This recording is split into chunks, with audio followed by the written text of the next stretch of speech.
Retirement के बाद ब्रजभूषण जी उर्फ पंडित जी के साथ कुछ उल्टा ही हो गया।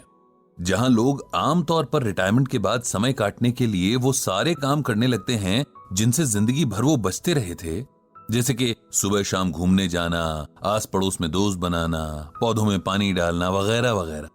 लेकिन पंडित जी का हाल कुछ उल्टा ही था।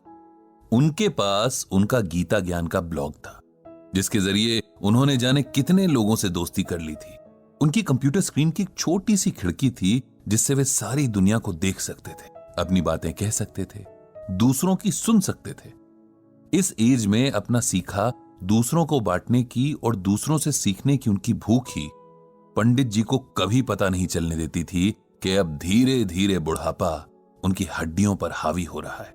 जिंदगी धीरे धीरे रेत की तरह मुट्ठी से फिसल रही थी। नमस्कार दोस्तों, आप सुन रहे हैं गीता ज्ञान कुकू एफएम पर। और अब आगे की बात। रोज जाने कितने लोग ईमेल के जरिए पंडित जी से अपनी जिंदगी की परेशानियों का हल मांगते, और पंडित जी अपने गीता ज्ञान से हर बार कोई ना कोई ऐसा हीरा निकाल ही लाते थे जो अंधेरी रात जैसी मुश्किल में भी उजाले की किरण बिखेर देता। लेकिन कई बार दूर के लोगों को समझाना आसान होता है, अपने आसपास के लोगों को बिल्कुल नहीं, क्योंकि तब आप भी उनके दुख में दुखी होते हैं और तब उनके साथ आपको खुद को भी समझना होता है, जो कि दुनिया का सबसे मुश्किल काम है। पंडित जी भी कल रात से ऐसे ही एक डिलेमा में फंसे हैं। उनके बहुत खास दोस्त रविकांत दुख की नदी में डूब रहे हैं और पंडित जी को समझ नहीं आ रहा है कि कैसे अपने दोस्त को डूबने से बचाएं। क्या कहें ऐसा कि उनके मन को हिम्मत मिले। कहने जाते भी हैं तो अपना ही गला रुआंसा हो जाता है। रह रह कर बस पुराने वक्त की यादें आंखों के आगे आ जाती हैं। यादें जिनमें वे खुद हैं, उनकी पत्नी है रविकांत हैं और रविकांत की पत्नी रश्मि है, जो कल अचानक से उनके दोस्त को अलविदा कहकर अनंत की यात्रा पर निकल गई हैं और पीछे छोड़ गई हैं उनके दोस्त को, जिसके बारे में तमाम मित्र मंडली मजाक बनाती थी कि वो तो किसी के सपने में भी बिना रश्मि के नहीं जाता। रश्मि और रविकांत की कहानी याद करके पंडित जी बार बार भावुक हो जाते हैं। कुछ 40 बरस पहले नई नई शादी करके ये दोनों इस मोहल्ले में किराए का मकान लेकर रहने आए थे।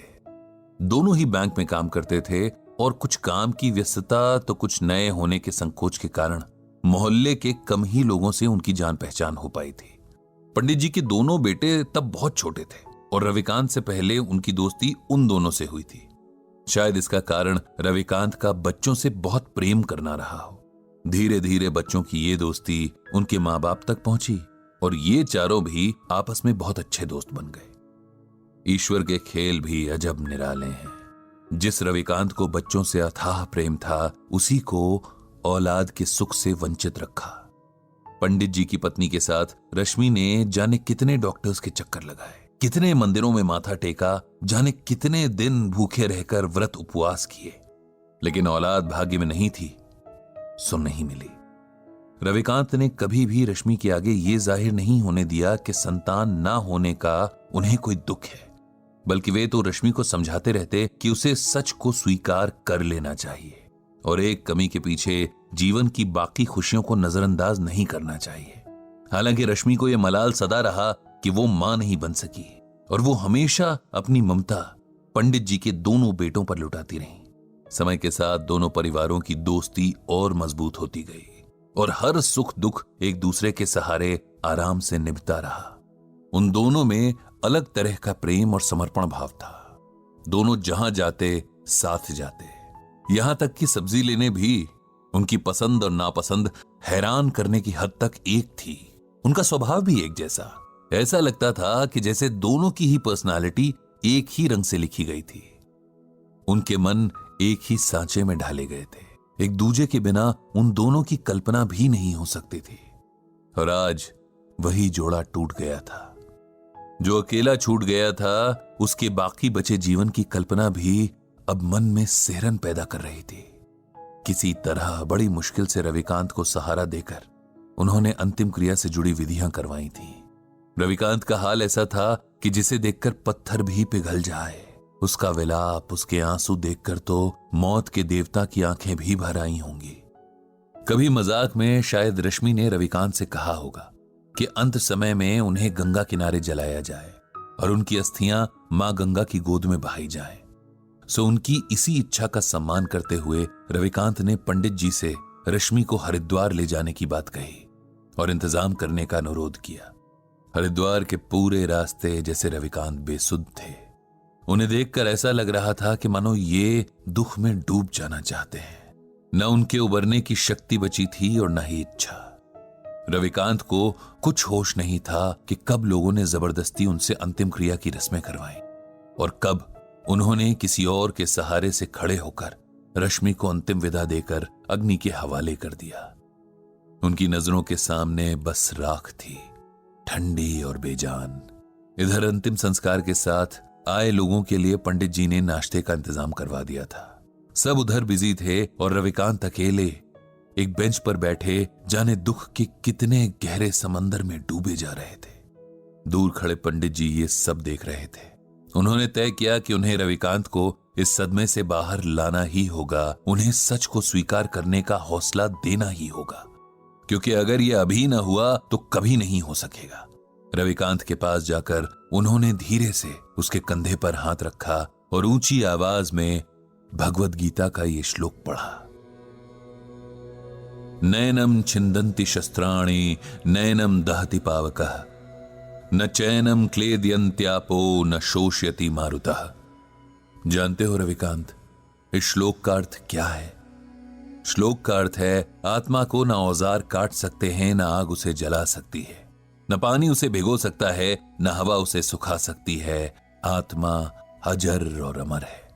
यह श्लोक श्रीमद् भागवत के दूसरे अध्याय में है, उसी गीता में जो स्वयं भगवान श्री कृष्ण के श्रीमुख से अमृत बनकर बरसी और जिसकी ज्ञान गंगा में भीगने वाला हर मन मोक्ष पा लेता है।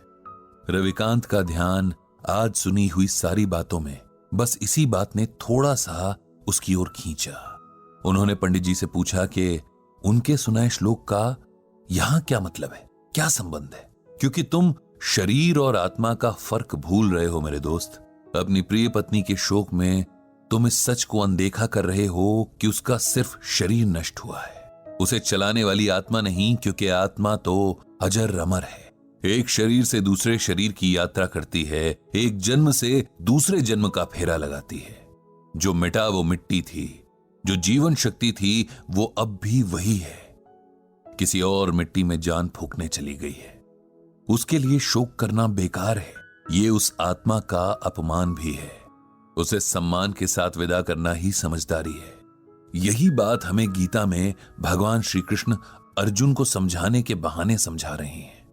हमारे मोह माया के बंधन हमें सच्चे लगते हैं, लेकिन सच सिर्फ एक है, और ये वही सच है जिसे भगवान श्री कृष्ण ने अर्जुन को बताया है कि आत्मा अजर और अमर है। इसीलिए शरीर के प्रति प्रेम रखना व्यर्थ है। तुम्हारी रश्मि की देह का साथ तुम्हारे साथ बस यहीं तक का था। इस सच को स्वीकार कर लो और उसकी मृत्यु को उसी भाव से स्वीकार करो जिस भाव से उसके साथ को स्वीकार किया था। माता पिता, बेटा बेटी, पति पत्नी, ये सब रिश्ते देह से जुड़े हैं।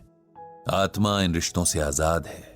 वो किसी अभिनेता की तरह बस किरदार निभाने तक देह में रहती है। किरदार खत्म तो आत्मा भी किसी और किरदार को निभाने निकल जाती है। जो अब तक जिया उसकी अच्छी यादों को समेट लो, वही जीवन की कमाई है। उसी के सहारे आगे का जीवन काटना है। उस आत्मा को प्रणाम करो और खुद को शरीर के मोह से आजाद करो। पंडित जी की इन बातों को सुनकर और भगवद गीता के श्लोक की व्याख्या सुनकर रविकांत के मन को ऐसी हिम्मत मिली जैसे किसी डूबते हुए को किसी मजबूत हाथ का सहारा मिल गया हो। जीवन के लिखे को स्वीकार करने की प्रेरणा ने जैसे उसके डगमगाते कदमों में ताकत भर दी थी। उसने तय किया कि अपनी मर चुकी पत्नी की यादों को सम्मान देते हुए अब उसकी मृत्यु की सच्चाई को भी सम्मान देगा और साथ ही और भी गहराई से श्रीमद् भगवद गीता के ज्ञान को समझेगा। इधर खुद पंडित जी का मन भी अब शांत हो गया था। उन्होंने मन ही मन श्रीमद् भगवद गीता और भगवान श्री कृष्ण को प्रणाम किया। उनको धन्यवाद दिया कि उन्होंने गीता के रूप में मनुष्य के लिए हर मुश्किल परिस्थिति का हल पहले से ही बता दिया है, बस उसे ढूंढने और समझने की जरूरत है। ये गीता ज्ञान आपने सुना कुकू एफएम पर।